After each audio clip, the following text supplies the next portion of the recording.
My name is Earlonne Woods, and I've made numerous horrific choices in my life that resulted in hurtful consequences for myself and for others. At times, I had a criminal mentality that resulted in the transgression of others and their properties. So, because of that, my distorted way of thinking, I often justify, personalized, minimized, and rationalized harming others. And for that, I am ashamed of how ignorant I was. At 17, I was sent to prison, and I spent 6 years, 3 months without ever addressing my distorted criminal thinking and behavior. Upon my release, I had no skill set, no high school diploma, and I was on parole for kidnap robbery. I filled out job application after application, but I guess when you check that felony box, having a propensity to kidnap was not attractive to employers. So I went back to what I knew, crime. And after about being out 2 years, 10 months, I got arrested. And when I got arrested, the arrested officers shot at us 41 times. 1 bullet hit me and 5 hit my friend Furman Little, and he was killed. With this new charge, according to California 3 strikes law, I had struck out. And I was end up getting sentenced to 31 years to life for attempted second-degree robbery, a charge that normally only carries 3 years. Dealing with Furman's death, I began to experience emotions that I couldn't identify in the past. Feelings of loneliness, abandonment, bitterness, disappointment, shame, regret, fear, anxiety, anger, hurt, etc. So at this point, I knew that I had to change my way of thinking, my mindset, and so I started to disassociate myself from gangs and the criminal lifestyle, which was hard, but I was determined. I requested to be transferred to San Quentin because I knew they had a media lab there. They literally had a film school, which piqued my interest. After years of trying, I was eventually transferred twice, and when I got to San Quentin, I took full advantage of the programs there. I spent most of my time, if not all, in the media center, where in 2015, we created a podcast called Ear Hustle. And eventually we were able to enter a contest called Radiotopia's PodQuest, which we won. And in 2018, Governor Jerry Brown commuted my life sentence and I left prison 10 days later. Today, I am the co-host and co-creator of an award-winning podcast called Ear Hustle, which brings you the daily realities of life inside prison shared by those living it and stories from the outside post-incarceration. And I'm also the co-author of a book called This is Ear Hustle, Unflinching Stories of Everyday Prison Life.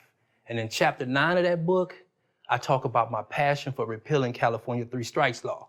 Why is 3 strikes a bad law?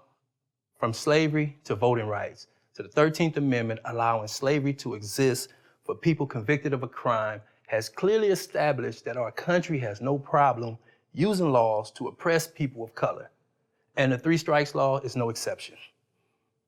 People have received life sentences for petty crimes like stealing a slice of pizza, drugs, and theft crimes that don't merit such draconian sentences.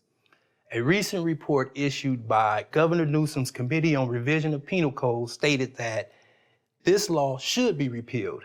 It also stated that empirical research of the impact of the 3 strikes law in California has consistently found that the law has had no effect on crime. And why we need to repeal this law? For some reason, it is my personal responsibility to ensure that it happens. People who are left behind, like Mike Hampton, who was scheduled to go up for parole. He was married to a beautiful woman who supported him and lost him to COVID due to the harsh mandatory minimums that fail to take into consideration his humanity. We have laws like Prop 36, albeit a great attempt. It fell short because people who qualify are still stuck fighting to win their freedom from a law that was passed in 2012. The Left Behind Act, which I think I'm an authority on the three strikes because of my lived experience and seeing many victims languish in prison needlessly. It's physically irresponsible. It's crazy when we have teachers that can't afford to live in the communities in which they teach. I mean, where's the incentive to encourage teachers to come to impoverished communities? I ain't hating, but how is a correctional officer making more money annually than teachers? Makes no sense. Myself and a couple of others, we wrote the Left Behind Act of 2022. And when it's passed, it will end California three strikes law and save $1 billion annually. And we reallocated $600 million of that to education. To repeal this law, which I refer to as the most oppressive law since slavery was valid law, we need 623,212 valid registered voter signatures to get it on the ballot. And it's been fun out there mingling with the people. It's been difficult, but sadly, the very people that this law affects most, people of color, has been shaking us a little bit. When I was a criminal, I was selfish and ignorant, but I became aware of these negative traits, so I'm able to recognize them in others. Today, I'm more empathetic than I have ever been about the importance and compassion for others. Many gracious people shared that quality with me, so today I'm able to live a fruitful life because of their compassion for humanity. Today, I ask each of you to search your hearts for forgiveness for the neglected, the abused, the abandoned, for this is the world for which I came from, and I stand before you all with regret, shame, and guilt for my shortcomings. Today, I stand in representation of those who have been neglected, abandoned, and abused, for they deserve love also. Humanity requires it. Thank you.